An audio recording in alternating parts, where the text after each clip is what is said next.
Hi, everyone. We're going to get started. I think a lot of you might know us, but just a little introduction. I'm Margot Norton. I'm the chief curator here at Berkeley Art Museum and Pacific Film Archive. And I'm Anthony Graham, senior curator.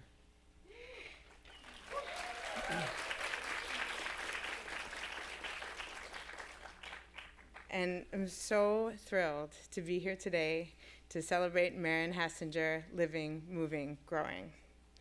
It has been such a deep honor and also joy to work on this exhibition of Maren Hassinger's work, the largest retrospective to date for the artist, which highlights her pivotal contributions to sculpture, performance, video, installation, and interdisciplinary art making.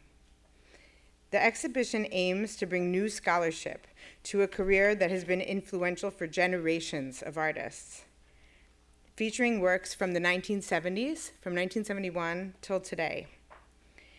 Interested in the social and ecological environments that we inhabit together, Hassinger's work emphasizes the possibilities that are held in the gestures, forms, colors, and movement of our shared world. The exhibition brings together over 50 years of Hassinger's pivotal contributions to contemporary art, including archival photographs and videos, recreations of ephemeral installations, and a series of performances and participatory workshops with the artist, including the inaugural Wrenching News workshop, which will all participate today during the second half of our program. So I think everyone got a piece of newspaper when you came in. So please hold on to those for a collaborative art making exercise that we'll do together at the end of the program. As Maren has long held collaboration at the heart of her artistic practice, there would truly be no more fitting way to celebrate today's opening than with a program that reflects the commitment to collective art making and to community that has animated Maren's practice. Today's program will begin with a series of tributes to the ongoing legacy of Maren Hassinger's career, shared by 6 of her collaborators.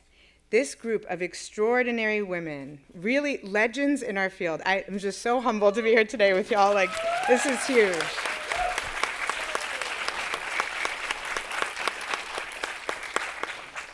Each has been crucial to Maren Hassinger's practice and will share a collection of memories, close readings of works, and tributes to the artist's impactful contributions to contemporary art history. This afternoon, we will have the pleasure to hear from an incredible roster of artists, curators, and art historians in the following order. Dr. Kellie Jones, Hans Hofmann Professor of Modern Art at Columbia University. Senga Nengudi, a defining artist of her generation who Maren has collaborated with for 50 years. Goode Bryant, an artist and activist who founded just above Midtown Gallery, a pivotal laboratory for artists like Maren, Senga, David Hammond, and so many more. Ava Hassinger, artist and assistant professor in the visual arts department at Lincoln University, and daughter to Maren Hassinger. Dr. Leslie King Hammond, graduate dean emeritus and founding director of the Center for Race and Culture at the Maryland Institute and College of Art. And Lowery Stokes Sims, curator specializing in modern and contemporary art, craft and design, and former executive director of the Studio Museum in Harlem. Following these tributes, today's program will actually bring all of us together in this audience to make an artwork that will be included in the exhibition. Maren will join us on stage to lead us in a newspaper twisting workshop where we will twist and knot newspapers into long strands which will create the work Wrenching News. Without further ado, we will start our tributes, beginning with Dr. Kellie Jones.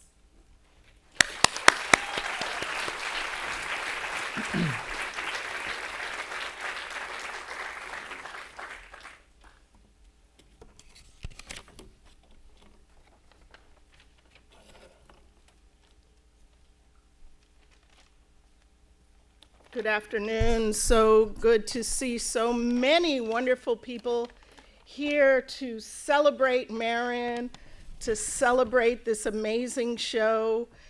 And I always want to point out that it's so good to give people flowers while they're on this planet with us. And don't say, oh, they were so great. You know what I mean? I'm so glad that I've had the opportunity to work with so many great living artists and curators and all the people who are named here, but certainly to work with Maren, Lowery, all the doctors, Lowery and Leslie doctors, who inspired me to be where I am today. As Leslie said, you know, I was her curatorial assistant in 1980. Sorry, that was a typo. All right. So, and of course, the great Mildred Howard as well. And, you know, just especially thankful to Maren for the amazing work that she just kept at for all these years. I remember when I was working on Now Dig This, and I approached Senga and Maren. I want some of your work from my show that's happening in 2011. I'll say that date. And they said, but Kellie, that work, you know, that's so many years ago. We don't have that anymore. What are you talking about? So it was my opportunity to commission things, including these things that you see on the screen. You see Maren's in the middle, A Place for Nature from 2011, and Senga's right in back of that, the black and white piece, Only Love Saves the Day, or Only Love Can Save the Day. When people would ask me, what is your favorite piece in the show? That's like, do you have a favorite child? You never say that. You say, I have a favorite title. And that was my favorite title, Only Love Can Save the Day.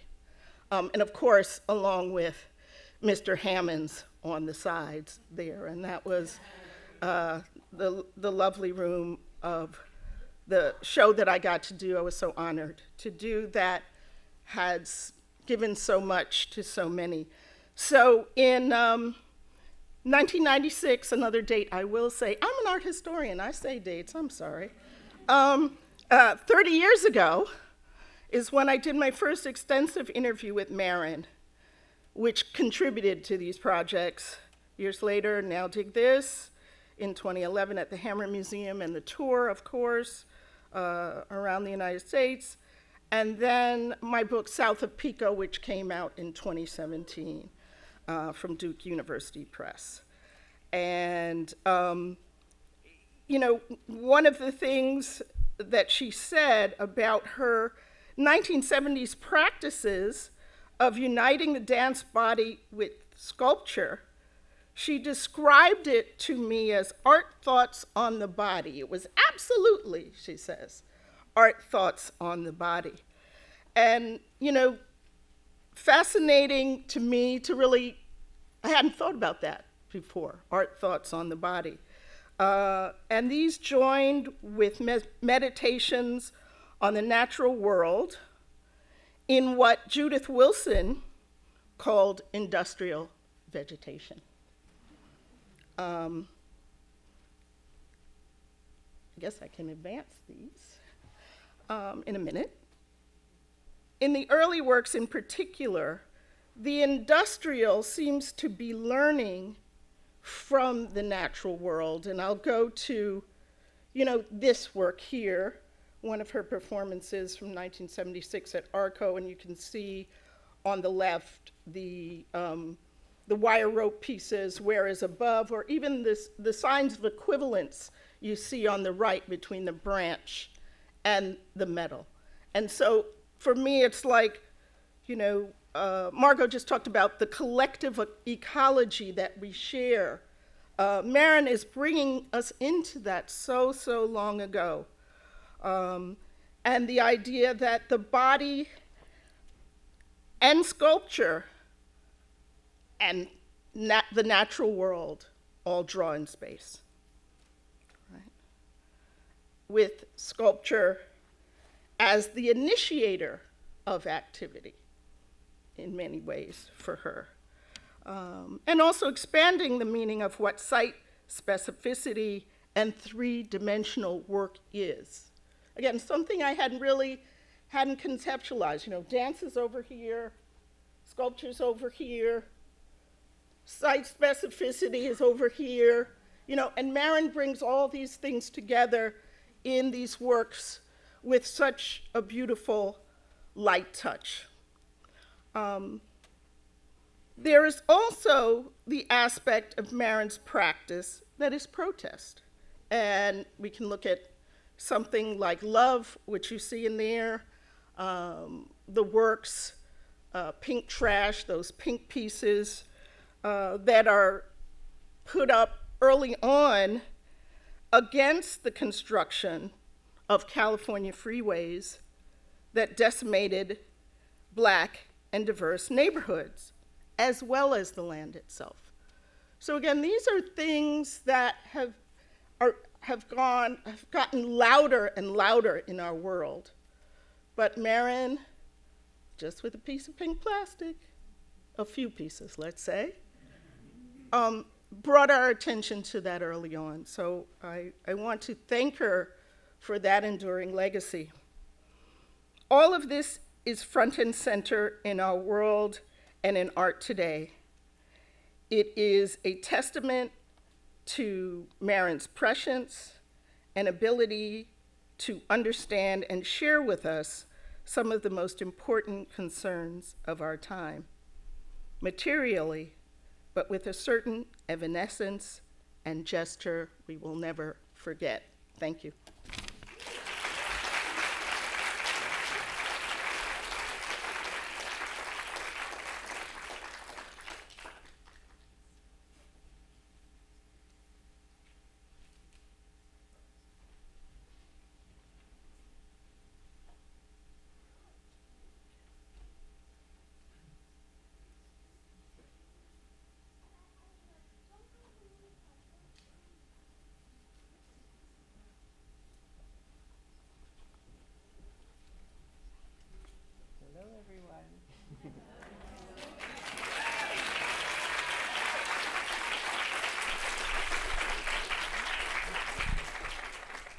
Hi. We've had a whole 50 years or so together as collaborators, so I can't say everything in 5 minutes, but I will tell you about one incident where Maren and I, through Linda Goode Bryant and Just Above Midtown, were chosen as artists to do the Grand Central Station, installations in the Grand Central Station, and the sponsor was Remy Martin. At the end of it, we were supposed to get a bottle of Remy Martin. We never saw it. Yeah. And Maren proposed for that whole grand project, how would you, finding red lights and changing the lights in Grand Central Station to red. Well, that proposal didn't go over well. And they wouldn't let her do it. And she was fuming. And so she says, okay, and I'm doing whatever I'm doing. And she goes to a bar in Grand Central Station. And when she came out, it was like, well, you can think of this in cartoon terms. Smoke was coming out of her ears. That is how angry she was. So she came out with this idea. Just simple duct tape put together because what was the name of the piece that she was? The piece, the actual piece, the proposal. It was.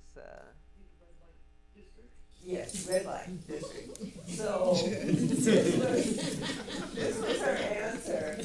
She was so doggone upset, she just slapped it on her head and said, "This is my statement." Well, to all of our amazement, people just wanted to join in and be a part of this performance.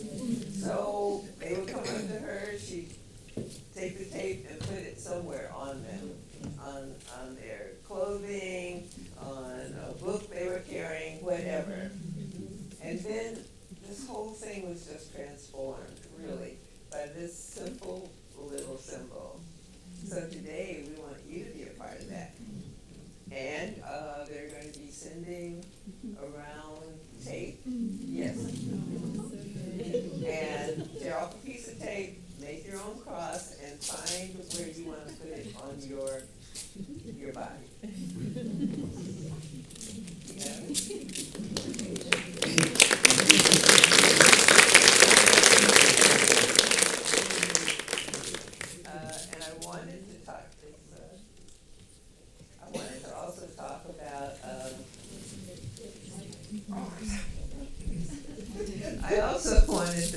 talk about our dear friend Ulysses Jenkins.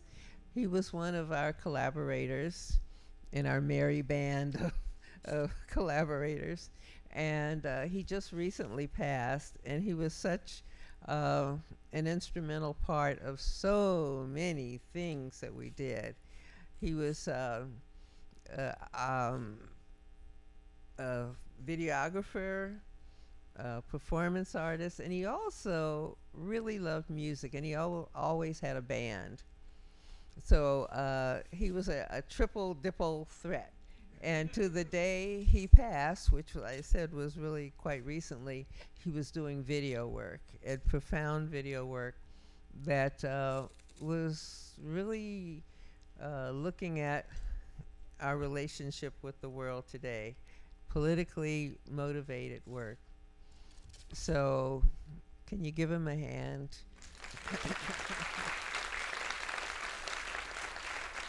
Yeah.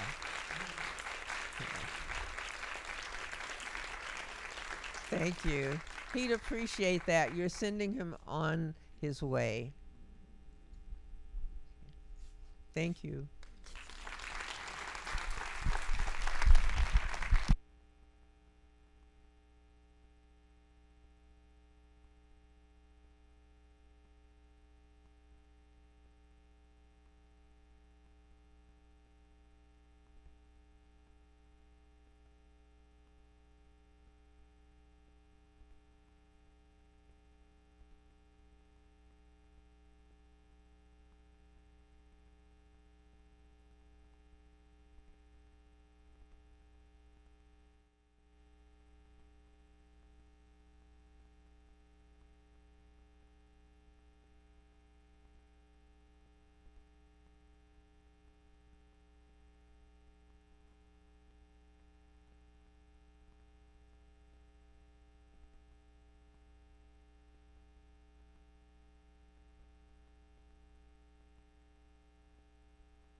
And being together yesterday was almost spiritual. And I say that because we don't see each other all the time. We're not working like we worked together back in the day. And yet, whenever we get together, that shared understanding we had that helped us do so many of the things we did in support of one another is just so fucking critical. And it's something that seems to be disappearing in the world that we live in now. When I was young, my mom, my grandmother, my paternal grandmother used to tell me as a little girl, baby, you can do whatever you put your mind to. And I'm sure there are those of you in here who heard that as well. You can do whatever you put your mind to. And my child's mind thought that that was all about just being stubborn and determined and pretend you're not afraid when you're afraid. And I actually lived that for a large part of my life. And I began to realize more recently that those years have been about having faith and belief in our imaginations, right? And not being tied up in the doubt. It's just, you just grow certain in the fact that, as folks have said, and Maren, you said it yesterday, and today, this is all I could do. This is all I could do, this is all I could do. For many of us, it's all I can do, or we can do. But I think also, not just for artists, I think for all of us, we can do whatever we put our minds to if we believe in what we imagine and get rid of the doubt, minimize the doubt. Maren, your show at Jam, your first show at Jam back in the early 80s was amazing. And it follows another statement that I've heard many artists say, which is whatever an artist makes is an artwork. And your work, that installation in the gallery, oops, is it on? There. That installation in the gallery was amazing. And it was like using just things that you use, like the things you worked with, the work that you created, from this installation here to the and before, the metal, the ropes, the plastic, is just whatever we can pick up and use to express an idea is what is art. So anyway, your work has continued through that, and it seems like with each new show that I see of yours, you are doing amazing kick-ass work. It just keeps going. It's pushing. You keep pushing. You keep pushing. You keep pushing. You keep pushing. Many of us, see, you keep pushing. You really do. It's just go. And it's stuff that it just expands what we can imagine and believe in. That stuff that we create is so essential to that. I was thinking about teams. I'm from Ohio, but I'm basically a New Yorker, and the Knicks are kicking ass. But one of the things that is coming across in watching that team is that it is a team. It is a team that is so aligned with a shared understanding, a belief in what's possible, and a care for one another. I mean, when they talk, they don't talk about me, I. They talk about we, us. And it just watching the games now and hearing them talk afterwards is just an inspiration, because again, we're in a time and period when it's all about the I, the me, you, them, us. To reconnect to what it means to be in a shared understanding and working collectively together for goals that are beneficial for all of us is so key. And the Knicks seem to represent that right now, and is very important. I say all of that to close with, just a moment of thinking about the people we care about, the people we do have shared understanding with, the things we imagine, those moments when we're terrified of trying to make them happen, and those moments when we put the doubt lower than our desire to make what we need to make to live healthily and thrive together. Thank you.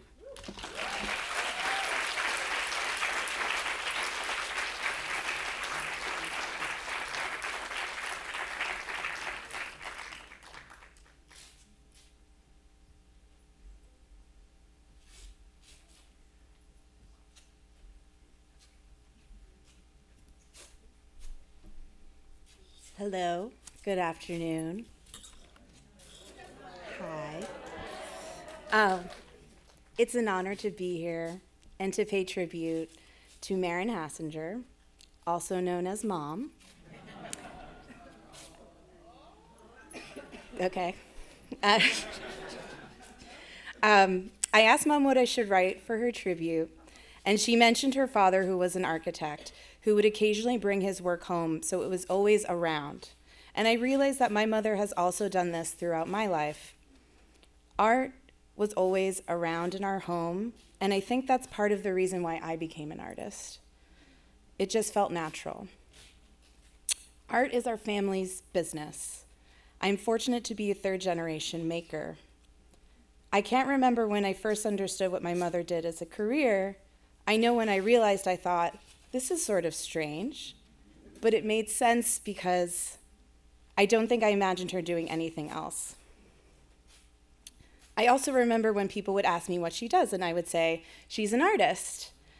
And they would say, oh, she's a painter. And I would say, no, she makes sculpture. But I know that it's more than that. It's not just about making and placing objects in space. It's the experience she generates through all of the many materials she works with, materials that have also inspired me in my own practice. It's not often that you have a mother and a mentor in the same person, and I'm lucky to have that.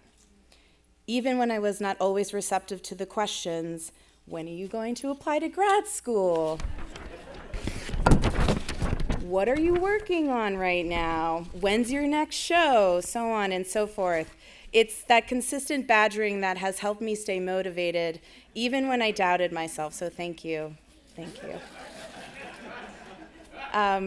Other things I've learned from Mom, of course, an appreciation for nature, to never stop, never give up, stay determined, and forget everyone else. It's okay to take breaks in the studio. Sometimes it's not time to do the work, but to just think about it in all its possibilities. And very important, how to tie a knot. That woman can tie a knot. Obviously, there's much more I've learned and continue to learn, but I only have some time here. So our first collaboration together was a work called Sea Life, as you see here. Mom graciously let me take the lead and initiate the concept of the project, encouraging at every step. Looking back now, I think this was meant to be a lesson in how to lead a professional art life. The beauty of collaboration is that you are able to get out of your own head, have a conversation, and make something that you probably would not have made by yourself. The beauty of collaborating with your family is that you don't have to explain yourself. There is an unconscious understanding, and also because she is my mother, I am tethered to her since the womb, and that is a connection that never goes away. I must also mention, I'm not the first collaborator of the family. I would like to acknowledge my father, Peter, who is here today. Raise your hand, Dad. And is an early contributor, participant, and historian of the world of Maren Hassinger. He has wonderful, lovely stories, if you ever want to ask him at some point today. And there's also photographs of him throughout the exhibition that you might have noticed. My grandmother, Helen, was also a collaborator, and you can also see her in the video lives in the exhibition. I'm inspired by Mom's commitment to process in everything that she does, every gesture, whether in daily life, like making a salad, or in the studio when creating a work made of wires, newspapers, leaves, plastic bags, always thoughtful, every piece arranged delicately. And as I've seen the all-encompassing, thoughtful, and stunning exhibition and accompanying catalog, Living, Moving, Growing, I am in awe. To have all the work in one place, so many pieces and parts had to come together. I think this has been said multiple times throughout the weekend, but Mom's work is all about bringing people together. And this exhibition has brought so many people together like a family. And I feel like now you are all part of this family too. I'm sure many of you heard her say over the years, we are all related, and that is a sentiment I too believe. And so just to wrap up, oh wait, we lost a slide. That's okay. Okay, not pictured here, but I'll just mention, there was a photo of Hillary Clinton, Mom, and my brother and I, and that was when she was honored for peace that was installed in the Rose Garden at the White House. And that was a really fun trip for us, even though I think we were driving her crazy at the time, which we did a lot. But this is what Mom did, and I knew it was important that we see it for ourselves. And so I'm glad, even though we didn't always understand it right away, that art was always going to be part of our lives. And so this slide, you might have recognized this person over here. This is from when Mom called Agnes Martin and asked to visit her and brought the whole family to New Mexico to meet her. And I remember that trip fondly. Not so much the part about meeting Agnes Martin, because at the time I didn't know her significance, but what I remember most is driving up into the mountains and seeing snow and playing with my brother near the Pueblos in Santa Fe. And I would also just like to mention it's Jesse's birthday today. So can we all wish Jesse a happy birthday in his beautiful pink suit? Happy birthday. Okay. My deepest gratitude to Julie Rodriguez, Windholm, Margot Norton, Anthony Graham, Omar Farah, the prep and installation team, the marketing team, everyone at BAMP FA, as well as Pacific for their time and care in developing this dynamic exhibition and catalog. It is exactly how it should be.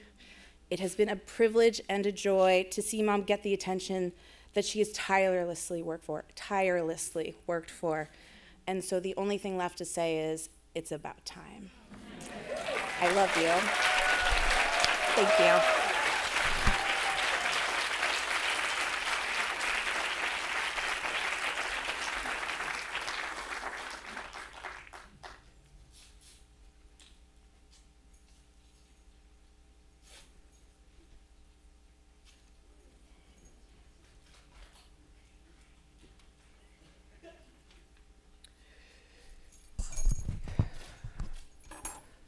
All I can say is that I am simply overwhelmed with this moment.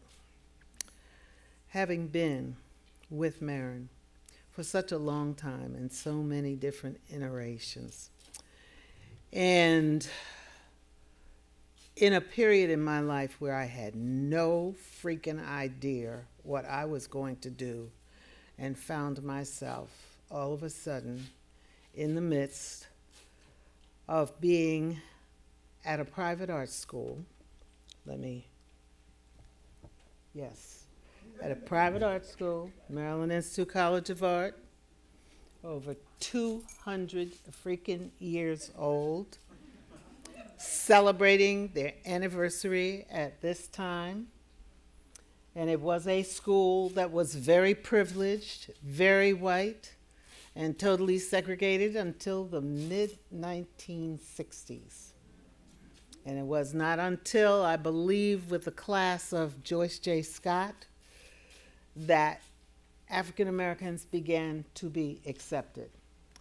I do this so that you understand the nature of what this institution has been about, because it is one of the oldest private art colleges in the United States, located in Baltimore, Maryland, where I have spent literally 41 years of my career working with them, and in retirement still stuck to them.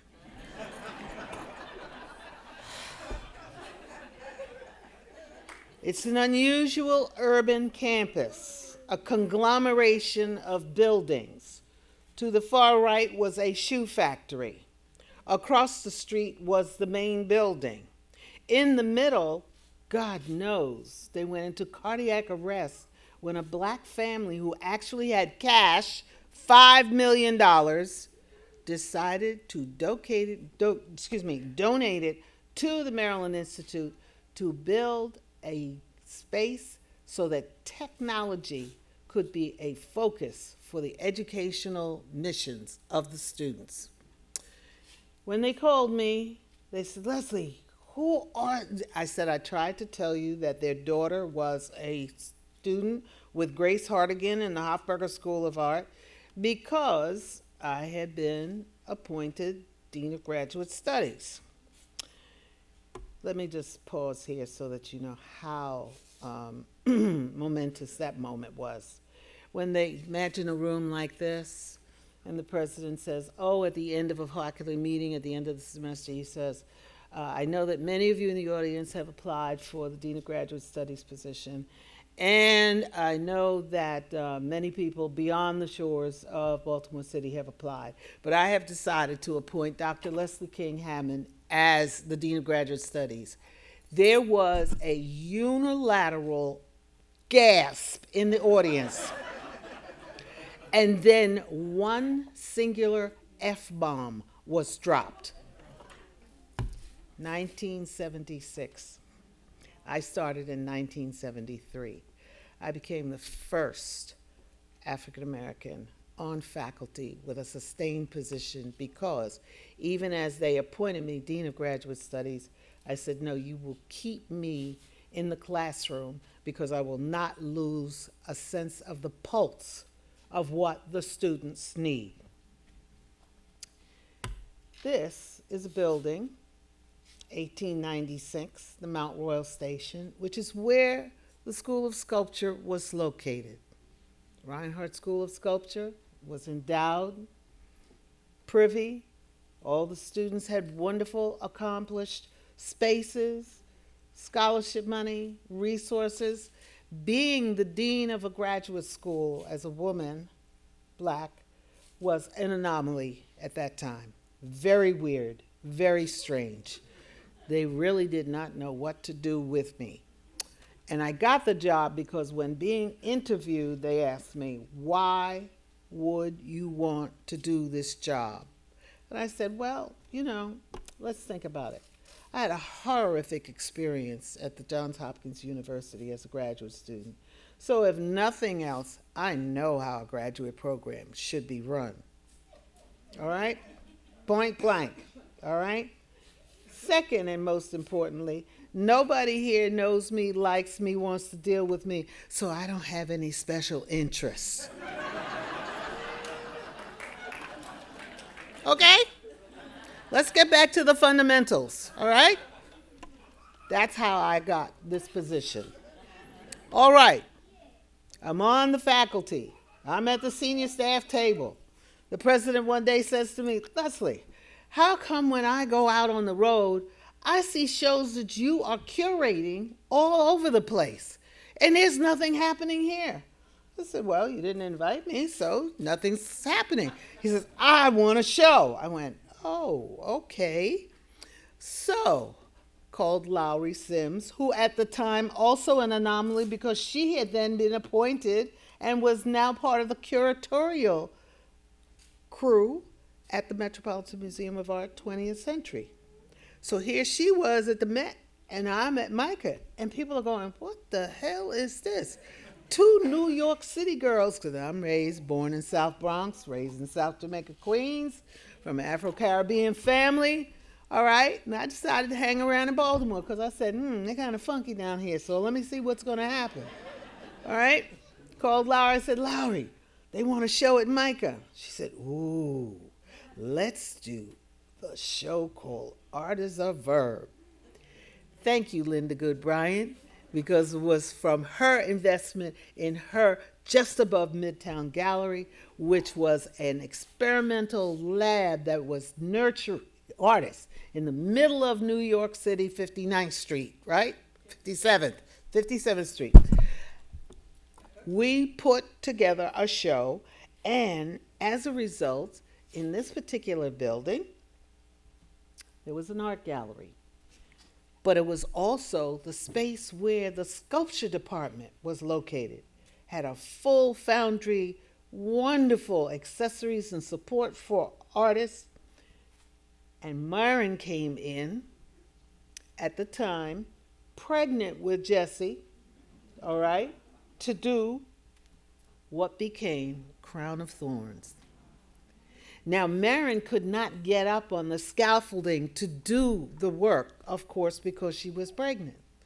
But we had written the grant so that we knew we could have the graduate students be assistants to all of the artists, who included Senga Nengudi, Betty Saar, Adrian Piper, Joyce J. Scott, the list goes on and on. David Hammonds, he didn't need no help when he showed up. He just did what he had to do, okay? You just leave David alone, and he comes off his walkabout, you just let David go, all right? So anyway, Maren said, and I also had this, I know I'm going too long, but you need to know some of these tidbits about what Maren did. This piece, I said, Maren, what are you gonna do? And all of the artists, when we approached them for this exhibition for grant writing, you got to have the checklist and the whole 9 yards, everything. I called Lowery, I said, Lowery, nobody wants to do what we have on the checklist. She said, well, just let them do whatever, okay? It was the only show in all of my career that I have ever submitted grants and gotten completely funded without a checklist. No checklist. Because these artists were actually dealing with the concept that we were dealing with the advancing, the coming of the millennium. What are Black artists thinking about? What are they working with? Clearly materials, installation, clearly performance, clearly the technologies with video, everything was coming forward. So Maren stood on the ground, and this is the original tile floor because this building, the train station, that was the waiting room that we turned into a gallery. And so Maren stood underneath this crown of thorns, taught the students how to make a wire grid and then weave in the branches. And then when we lit it, it was like the ooh-ah of the universe. It was amazing. The show was amazing and is still bringing back all kinds of research from curators and doctoral students who are looking at what we were doing, because you also have to remember this is the advancing of the Black arts movement. Everything was black, green, and red. And Lowery and I said, no, we're not going, that's not the palette. We're not going there. That's not what we're doing. But you also have to also understand that as we were choosing these artists, people were going, and they do what? Why? And most of these artists were not being paid attention to in the art world. When we called Howardina Penn, when I called Howardina, what do you want to do? Well, I've been working on these digital drawings and my gallery won't show them. I want those. That's what I want. David Hammonds was doing How You Like Me Now. Jesse Jackson, running for president, blonde, pink cheeks, all right? All the antithesis of what was going on at that time. So here's Maren's first interaction with Micah.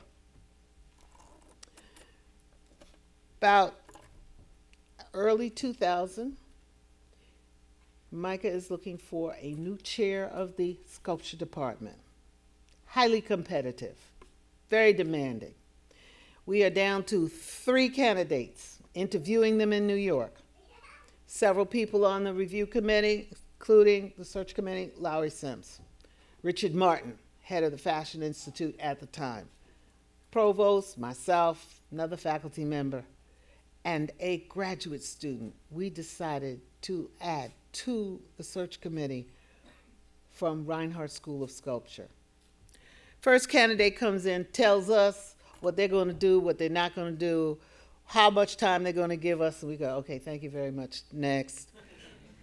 Second candidate comes in, oh, well, I will be able to be here for X amount of time, and I have a show here and a show there. No, I'm not moving to Baltimore, so I said, fine, thank you very much, next. Maren comes in, is introduced to the entire committee, and the last person she's introduced to is the graduate student. She and the graduate student immediately start to have a conversation. You know how you have your little crib sheets, you know, your little cheat sheets and the questions. We never got to ask the questions because Maren and this graduate student were deep into conversation about the status of sculpture in the art world at that time.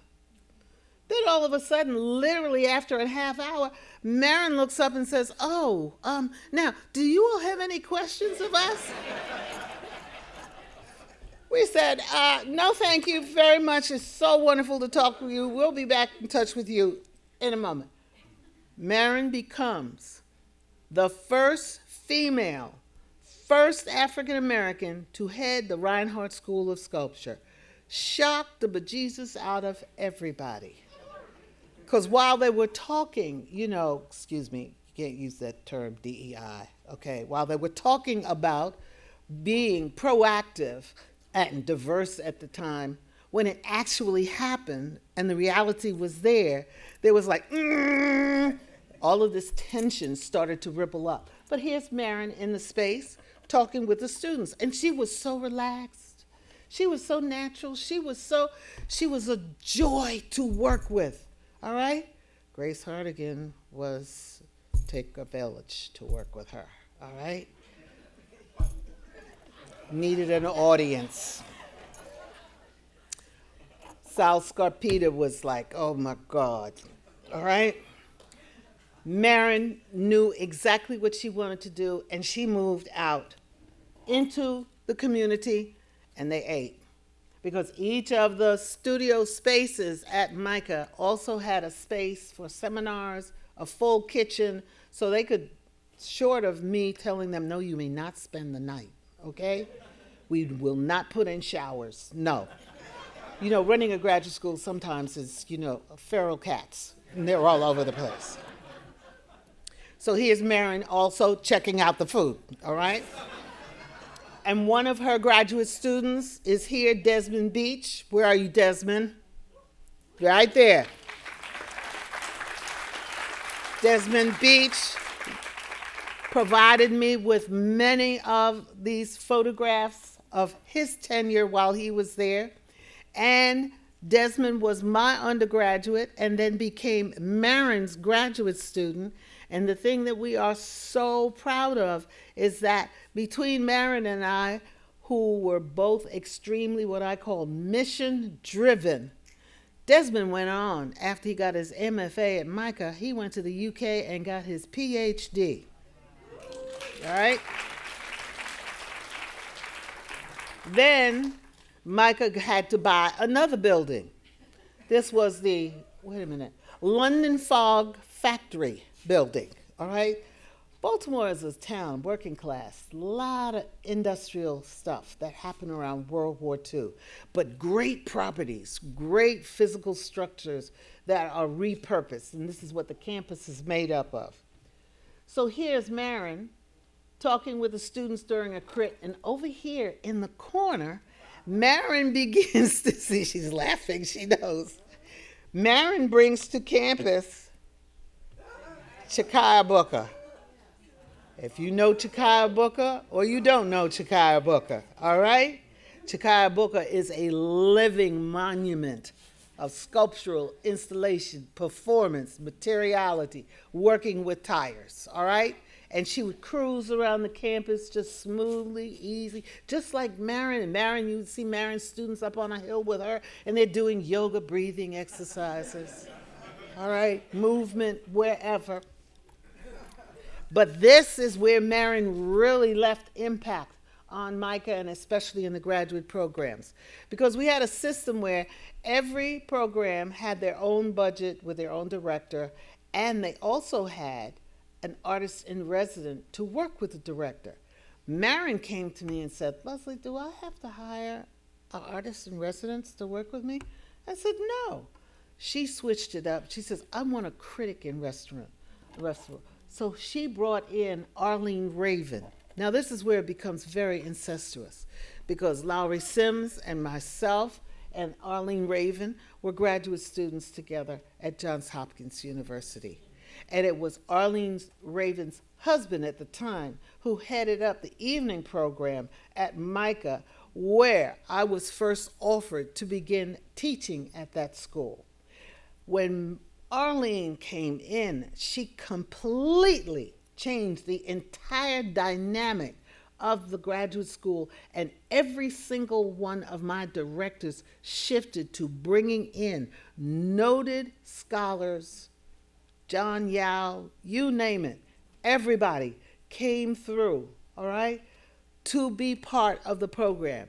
And this was Maren's quiet, focused, determined directives. Here she is with her students, Desmond Beach included. Here she is, of course, at one of the openings where she was always celebrating the students, their work, and talking about the possibilities of the impossible. Remember, women, people of color, LGBTQ, you name it, who were not in the forefront, totally underrepresented. Maren made them see themselves in ways in which they had not even sought the potential. And so with Maren, and I close with this, the grand elegance. Maren, I saw this picture and I just awesome. I am so happy, so proud, so humbled to have been asked to make statements on behalf of the Maryland Institute College of Art, and truly from my heart. Thank you.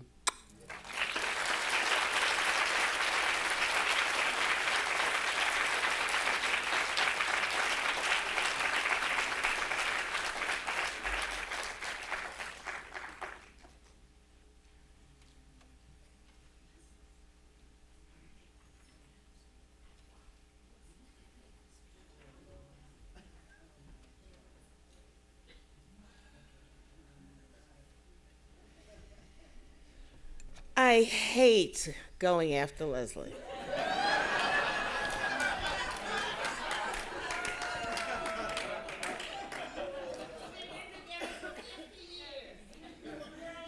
There's one time I could moderate and organize a panel, and it was on Black women's sculptures, and it was kind of chronological. And being the modernist, I was going to be last, but then I had Leslie, Tritobia Benjamin, and blank, blank, blank, blank. Rosalind Walker. And I said, I'm not going after those three women. So I announced that I was going first. And Rosalind sort of said, but Africa always goes first. And I said, not today.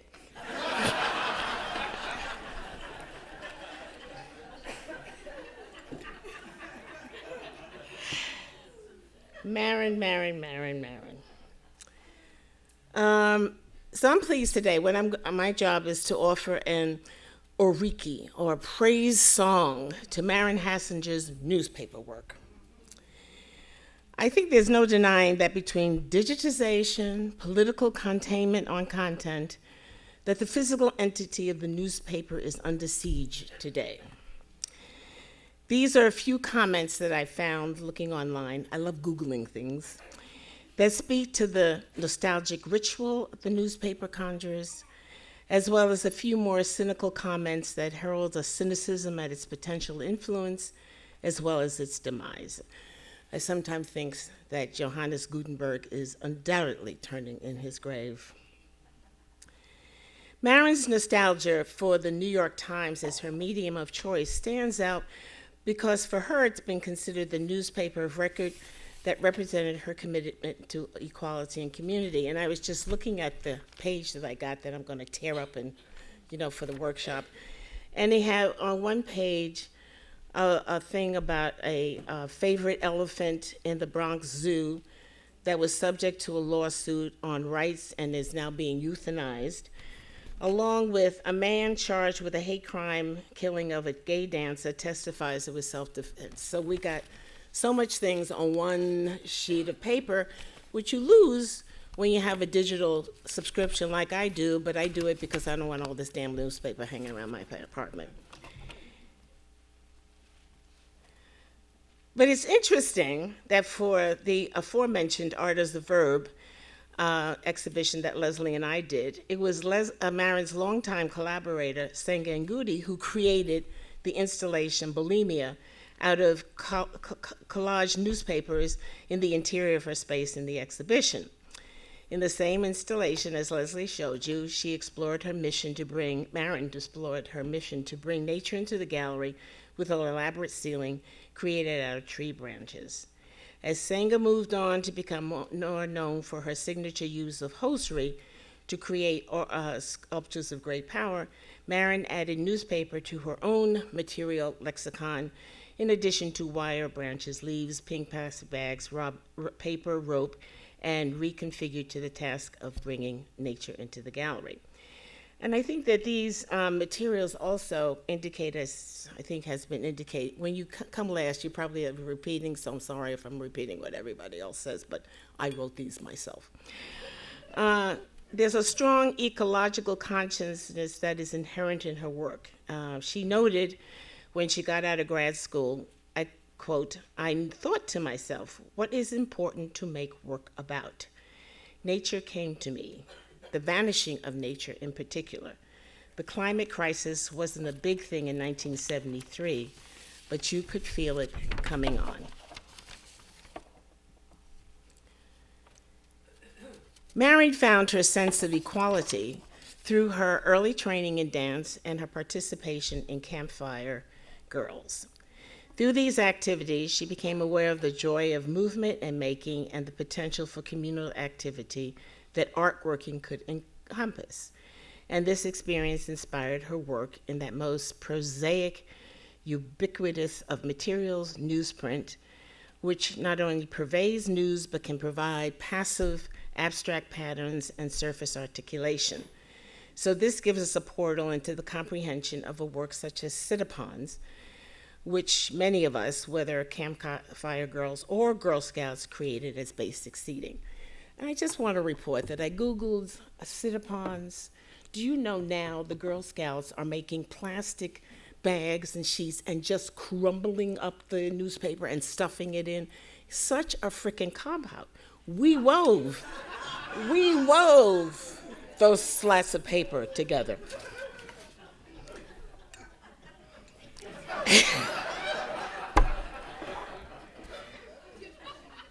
In the context of the art world, these constructions speak to the innovative work of a generation of artists, particularly women artists, who exploded the hierarchies of the art world with non-habitual materials and foregrounded processes as the key aspect of their artistic practice.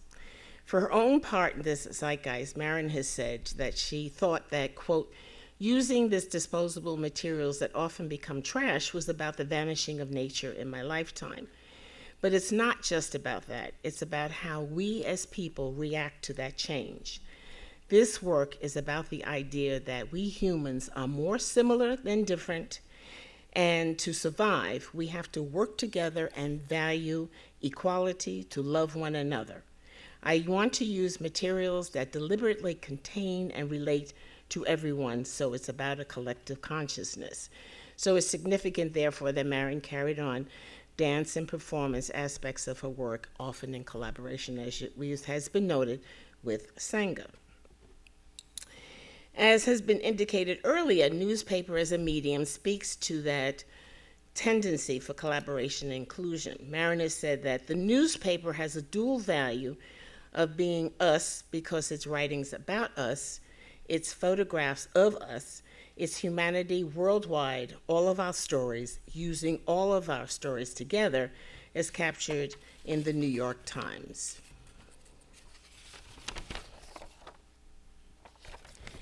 The weaving of newspaper has permeated into the twisting, which you all will still be doing, of the newspaper.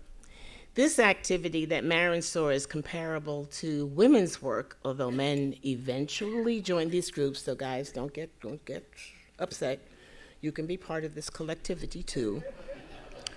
It fulfills her convictions around everyone working together as a family to build something to take us into the future that would be poetically symbolic of our unity, end quote.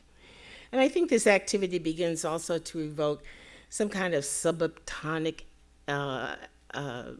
essence, such as the structure of a helix, or can we see it akin to something that comes in your DNA that draws us closer to the community gesture that she has espoused in so many of her works. Through participation, Maren sees a way for us to get in touch with our innate knowledge about our bodies. And I think that in this day of digital surrogacy that passes as human existence, this is a potent antidote to our loss of a sense of our bodies. Maren helps us to reforge that connection, noting, quote, the twisted newspaper pieces recall the childhood experience of weaving all of our lives together, end quote. Therefore, participants in this activity are encouraged to share family stories, and as the twisting of the newspaper becomes a proxy for tracing the twists and turns of one's family history.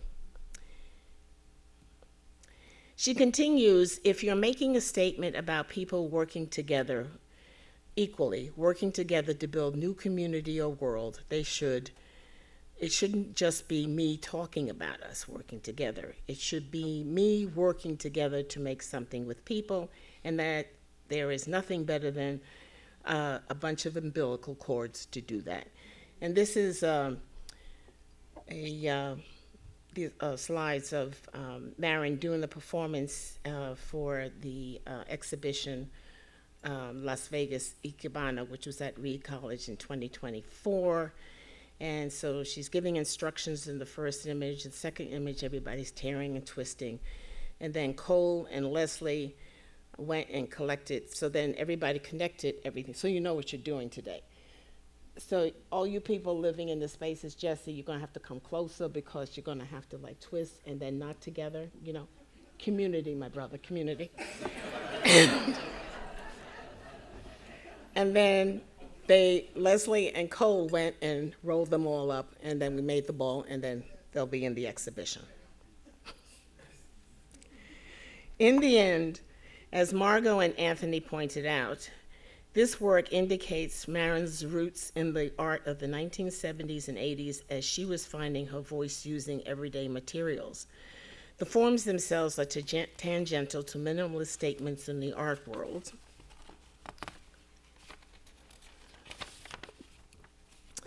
But the materials point to the phenomenon that my late great mentor, Robert Pincus Witten, identified as post-minimalism.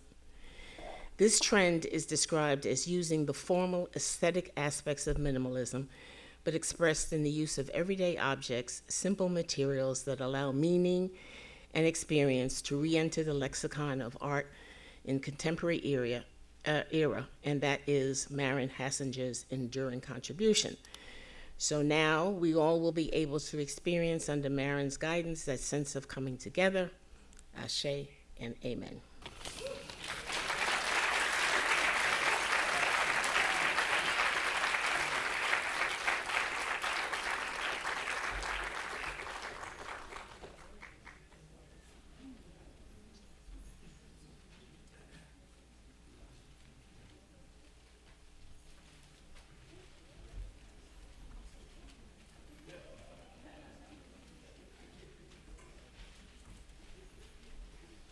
Can we have a round of applause for that spiritual experience?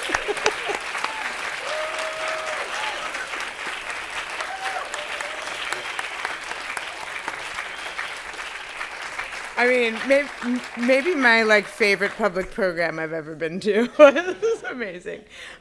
So Maren, we're gonna go on stage. Come.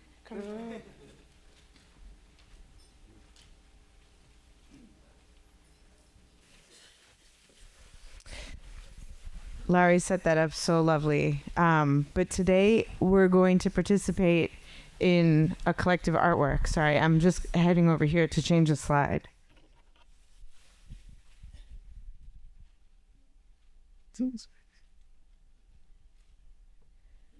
So some of you might have seen in the exhibition already, or if you haven't, you'll see it soon. We have a work called Wrenching News. This is an image of this activity at Susan Inglet Gallery, where Anthony and I got to participate in this prior, as well as in Columbus and in Portland. And it's an incredible piece and one that just contains this material, the material of our lives, the stories of our lives.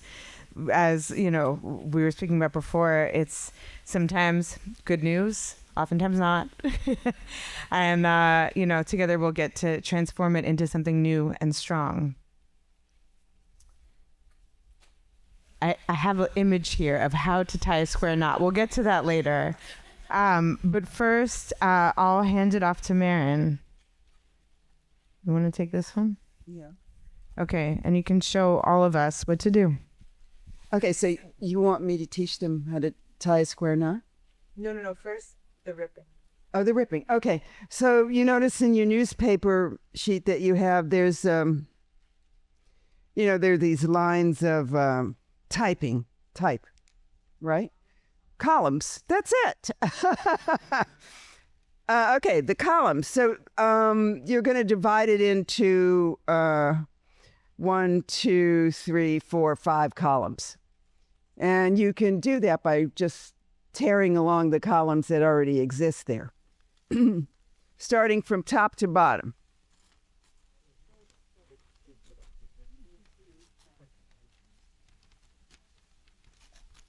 And don't worry if you go a little bit over. It's not, the end of the world. Okay, then you take about that much and you go into the second column.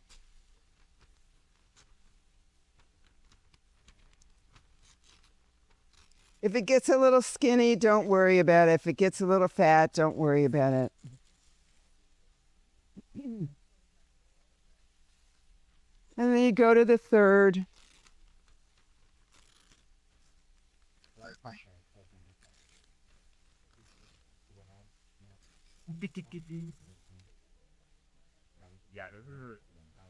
And the fourth tear.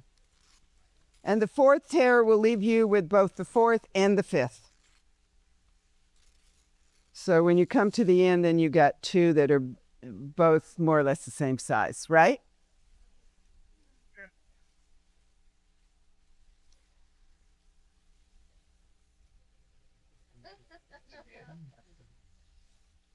Okay.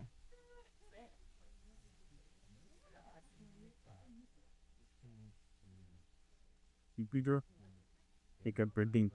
Yeah, bra. Forward, now unlock. Bra.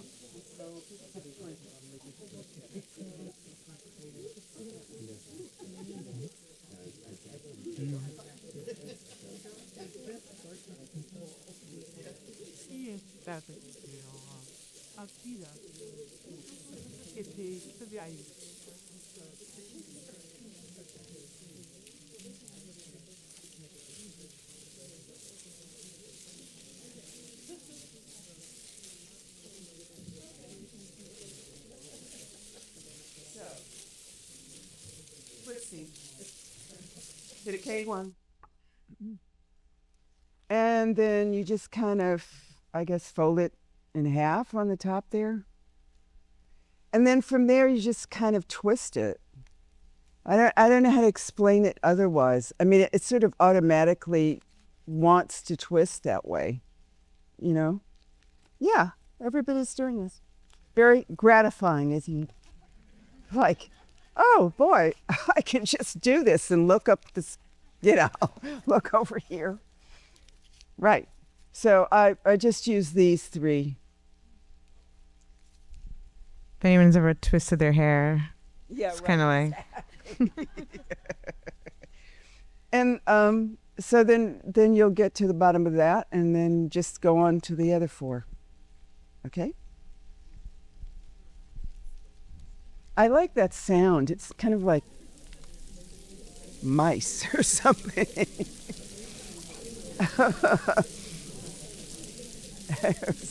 Some mousy sounds. Right.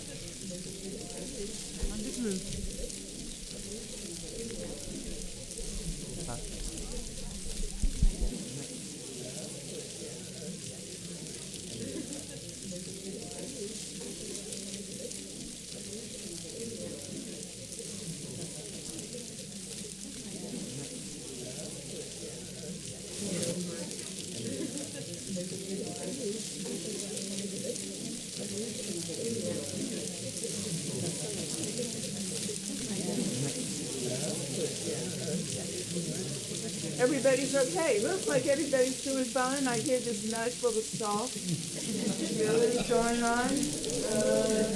I don't see anybody in distress or biting their tongues or whatever could happen. Okay, sir. Isn't it nice just to kind of simply twist your hands like that? There's a certain, like, repetitive rhythm to the whole thing. it's a good thing to do when you're like on a Zoom meeting, you know? I just did it the other day, which is how I have this.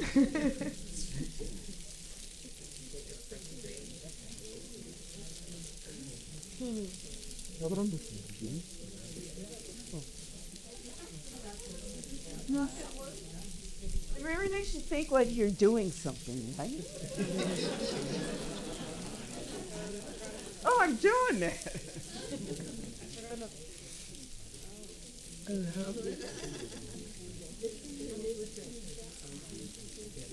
Oh, it comes out, you know, in the wash. Yeah, we have some wet wipes as we exit. We'll hand them out. It does, yeah. It comes up on your fingers a little bit. Yeah, it's less than it used to be, though, I must admit. Yeah.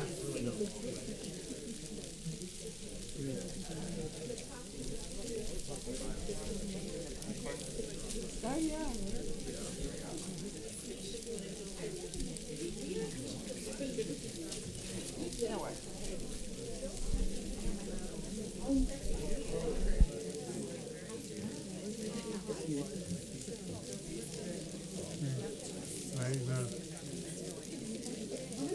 Hard to hear you.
Which she's doing it is slightly different than the way I'm doing it, and hers is tighter. Hers is tighter. But it's just the way your fingers work, you know.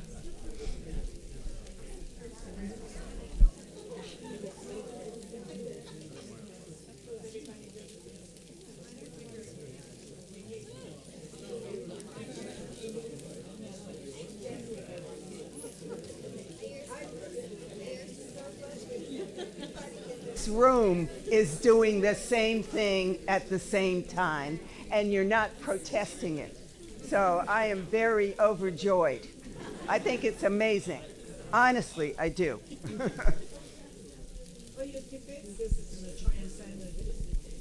Transcendent. You got it. It's totally transcendent. Right.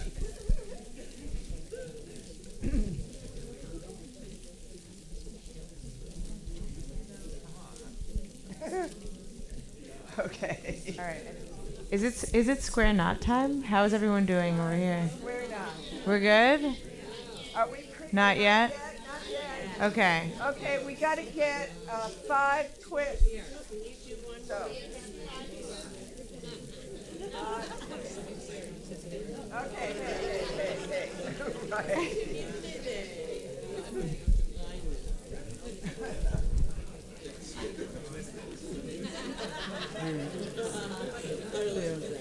Yes, we see she's. Some people up there are having fun. Okay.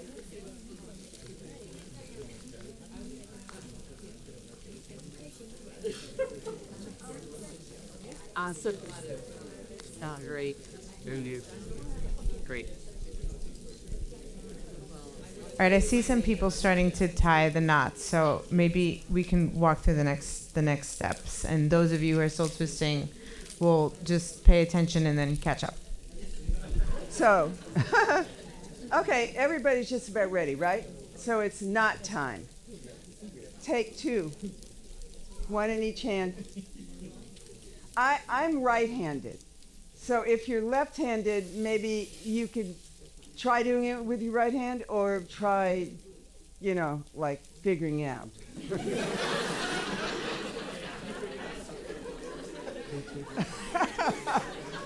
Okay, you got that, right? Okay. All right. Should I stand up with my back to you so you could? So can you see this? Yes. Can you see it? Yes. Okay. Okay. Over, under, and up.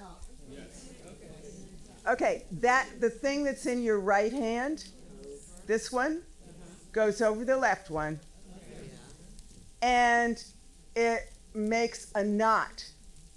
It just goes over, and it goes through, and it makes a knot. Don't do it too tight or you'll tear it, okay? It makes a knot that looks like that. Is that good? Then you just pick up the next way and add it to the end. If anyone's having trouble, we can raise your hand and we can send some people to help. Right. Okay, one more, Maren. Maren, one more. Right. Okay, wait a second. Here we go. Okay. Left over, right, around, up. Right goes through, and you make a knot. Okay?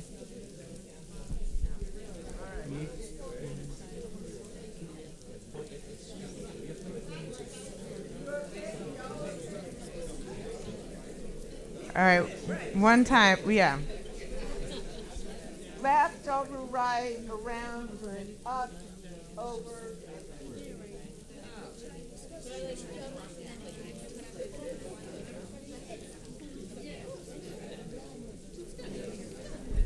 See you out.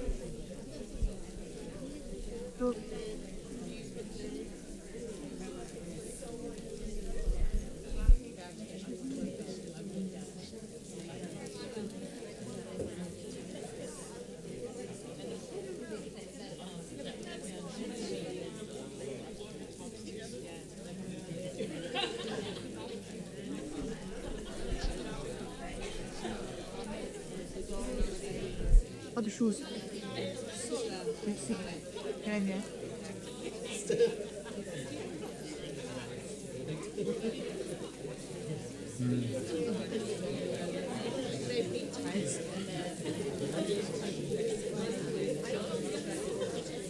Cheese.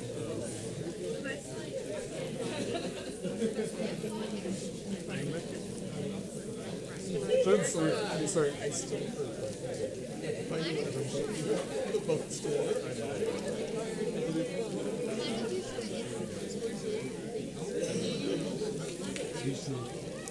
Yes, center.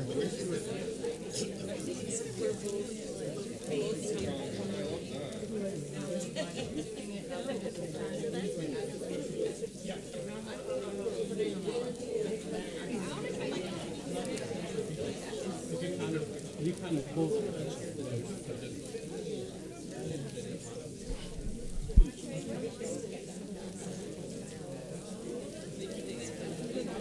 Wow.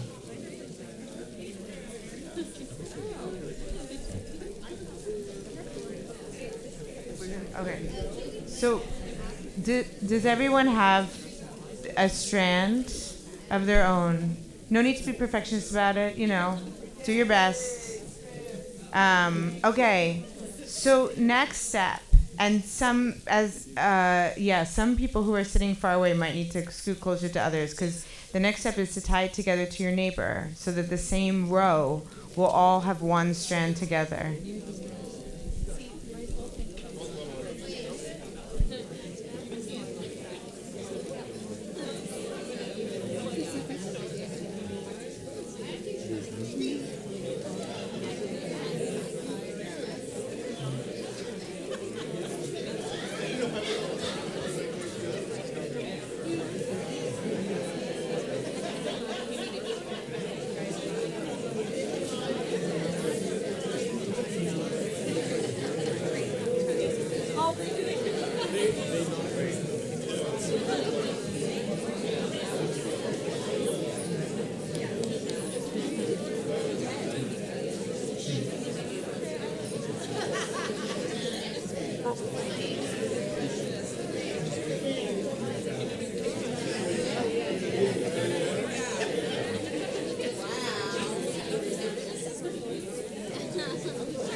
Okay, I think some rows are probably still tying them together, but we're going to go over the next step. All right, so if your row has finished your connections, the next step is to find the person at the end of the row who will then connect to the front. So, like, we're going to continue to snake up the line. Does that make sense? So, stop! Stop. Stop. Stop. Stop talking.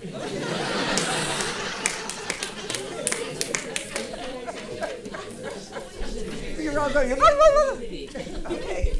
I don't need a bite. The word Chad. Stop it. No community. Okay. We're going to start here. This first row, this side. You're going to give what you've done to the person next to you, and it's going to go back and forth, just like a machine. Back and forth, back and forth, back and forth, until we get way up there at the top. And what are we going to have when we finish? Say it. Doggin? What size? What size is this going to be? What? What? This is going to be a large thing at the end. A ball. A large. Lord have mercy. So we're taking this long strand and putting it together into a ball. And so we'll come around and continue the process, and now you can continue to talk to your friends.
Yeah, no need to do it gingerly. Just, wrap it up, wrap it up.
Can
we give ourselves a round of applause?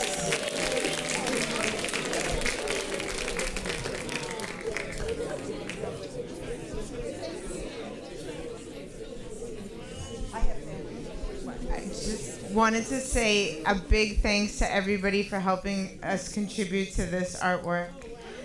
If you see Cole, Maren's amazing studio manager here, holding the piece that we created together, we're going to add it to the gallery soon and continue this process. And I also wanted to let you know, if you had fun or you want to help us contribute to the piece more, we'll be doing these every month. Artists, Berkeley-based artists, wonderful artist Julia Goodman. Is Julia here still? I'm not sure if she's still here. But we'll be leading these every month, so come back. We'll be doing one of these every month, she says. Okay. Well, think of something new. Right? Okay. I'm just going to say one quick thing. When we did this in Columbus, Maren said something really beautiful, so I'm just going to quote you if you don't mind. She said, "If we could work together to make something as absurd as a newspaper ball, we can work together to bring love to one another always." It's the truth!